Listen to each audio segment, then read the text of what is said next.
what exactly is a stress cycle, and how is this a little bit different than simply talking about, well, you know, we got a lot of stress, so let's go down to the beach, which has been the response so far, a large response to the book. And that's a natural thing because people feel stressed. So Taylor, can you give me that, that one? So I love this diagram as a sort of representation of a stress cycle. So this is a diagram of a chemical reaction. And what I really like about it is I love this concept in the actual chemical reaction at the center. That center, it's supposed to be the central atom, but it's really a good representation of energy. And what a chemical reaction is that the molecules, you get the right combination, add a catalyst, and the molecules start to release enormous amounts of energy. And this is more than a metaphor. This is, in fact, what a stress cycle is. At the end of the day, this is about stressors colliding, consuming and releasing enormous amounts of energy. Susan's example is a very interesting one, right? Like, I have not yet actually seen those moments of calmness. I believe that they're there, but the energy that she exudes is extraordinary. And what stops the reaction is entropy. What stops a stress cycle is entropy as well. And what that means is, now you think about kids that are out of control. So the kids out of control, what's going on in this is that all of the child's stressors are bouncing against each other. They are intensifying, that we talk about this as having, they're in the slide somewhere, but we talk about this as having a multiplier effect. So we look at stress in the 5 domains. The reason why we always look at the 5 domains is because all of these are bouncing against each other in the same way as this, and intensifying each other, and this is a really, really important point, they are lowering the threshold for a stress response. That's a hugely important point. Okay, so I'll explain that in 1 second. I just finished my entropy point. What happens all too often is that, as with a chemical reaction, you finally get back to calm because all the energy is burned out. And whether it's the child who is exhausted and stops because of that, or the parent who stops because of that, or the teacher, and it looks like, it's like this storm. You weather the storm, it burns itself out. Unfortunately, this is very expensive on the nervous system. This is damaging. So it raises a very interesting question for us. And the question it raises is, how do we stop this? And what complicates any kind of foreign interaction, like engaging with the kid, let's say, and trying to stop it, trying to help the child, one of the big problems that we face is that as these stressors bounce against each other, it takes less of a stimulus. You have to tell me if this makes sense to you. It takes less of a stimulus to have a stress response. This was a huge debate for us at Mary. And it was a huge, like one of the biggest debates that Devin and I had. And not like an argument, but really we were puzzled.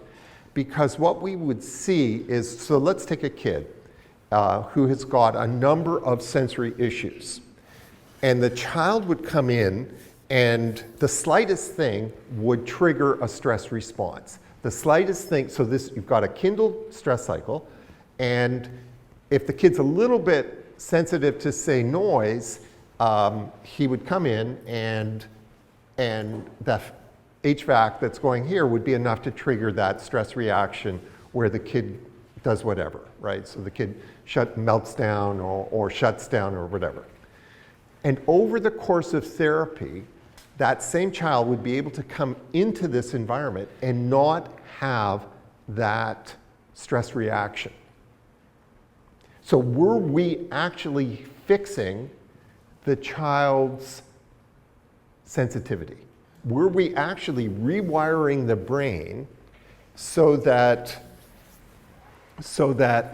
that sensitivity diminished and now he could cope with more and more? Amanda, where are you? Have I explained that all right? So here's where we ended up. We ended up with the conclusion, no.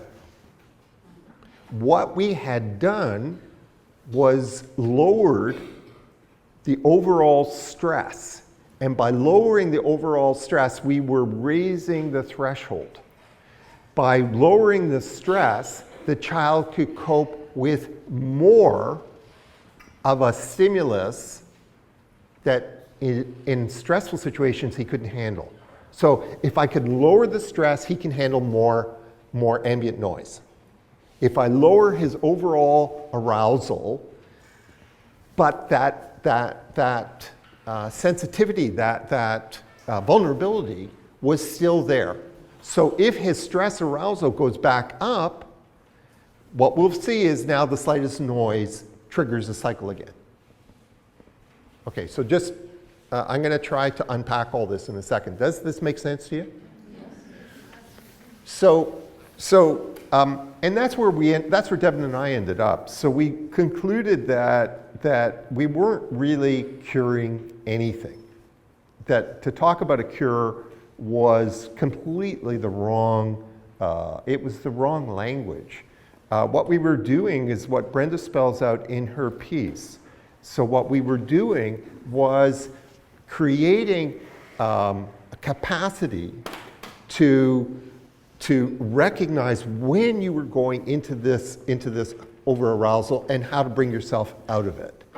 And then by doing that, your capacity as a child, as an individual, et cetera, enhances. Now, we know through some incredibly important research that's been done in Stanford that, where was the guys who created, where's Felitti? He's at Minnesota, isn't he? Yeah. Where is he? So where is he? California. He is in California. So Vince Felitti did this incredible study. And what we've learned from it is that this will be the last hard thing I do. And then I'll try to make it relevant.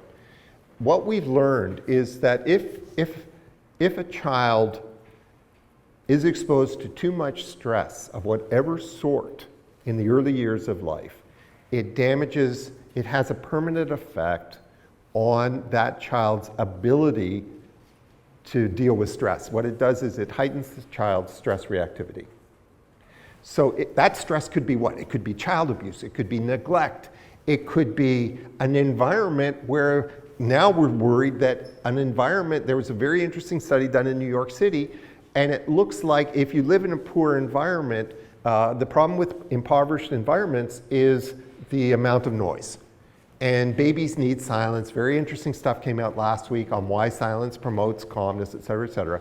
And now Elaine, think about some of the home environments that these babies are raised in, where it's chaotic, where there's fighting going on, there's TV blaring, there's loud parties. And we have a baby who is being now, whose stress pathway, the HPA pathway, is being changed. So everything, all of the child's encounters with stress, I have to be careful how I say this. We encounter stress constantly. That's a part of life. So if you think about the canon definition that Susan was just talking about, where he originally defined, he started off and he talked about cold weather as a stress. Then what he looked at, if you read Cannon, he looks at the major biological systems that keep us functioning. So whether it's the amount of glucose in the bloodstream or water in the bloodstream, these are what he was looking at. And he's looking at the stressors that disrupt the smooth functioning of all these systems, and there's tons of them. So in this sense, a sweetened fruit juice is a stressor. Everybody understands that, right? Is there anybody who doesn't? Okay, not a big deal. It really isn't a big deal. So a kid has a sweetened fruit juice. So what? Because he can have that sweetened fruit juice. So now he's got too much glucose in his system. So there's a part of so now the pancreas has to kick into operation to get rid of the glucose. So what? Right? I mean, we can, you're going to tell me that children shouldn't be allowed to have some apple juice?